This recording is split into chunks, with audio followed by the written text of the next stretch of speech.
Aloha airline का हादसा 28 अप्रैल 1988 को पेश आया जब हवाई जहाज बोइंग 737 से 297 की परवाज़ 243 हवाई से ईरान भर रही थी।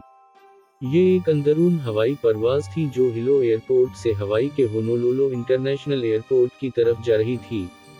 जब ये परवाज़ 24,000 फीट की बुलंदी पर थी, अचानक जहाज के सामने वाले हिस्से की छत का एक बड़ा हिस्सा टूट गया और उड़ गया। जहाज का दबाव फौरी तौर पर खत्म हो गया और 18 फीट लंबे हिस्से से हवा तेजी से बाहर निकलने लगी।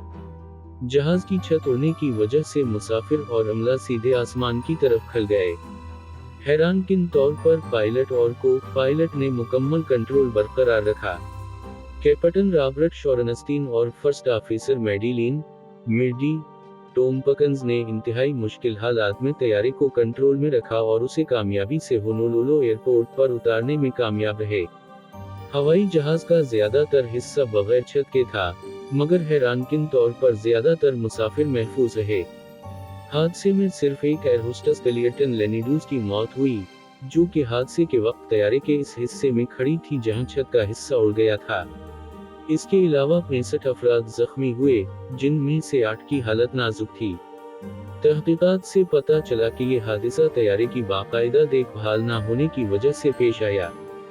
खास तौर पर तैयारी की जल्द में पड़ने वाली दरारों को नजरअंदाज किया गया था, जो कि धीरे धीरे बढ़ती गईं और बिलाखिर हादसे का सबब बने।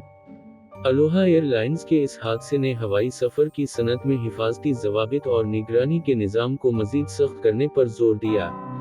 इसके बाद हवाई जहाज़ों की मुआयना की फ्रीक्वेंसी और मियार में बेहतरी लाई गई ताकि इस किस्म के हादसा दोबारा न हों। ये हादसा एविएशन की तारीख के सबसे गैर मामूली वाक़यात में से एक माना जाता है, क्योंकि एक बड़े हिस्से के टूटने के बावजूद पायलटों ने शानदार तरीके से तैयारी को बहिफाजत उतार लिया।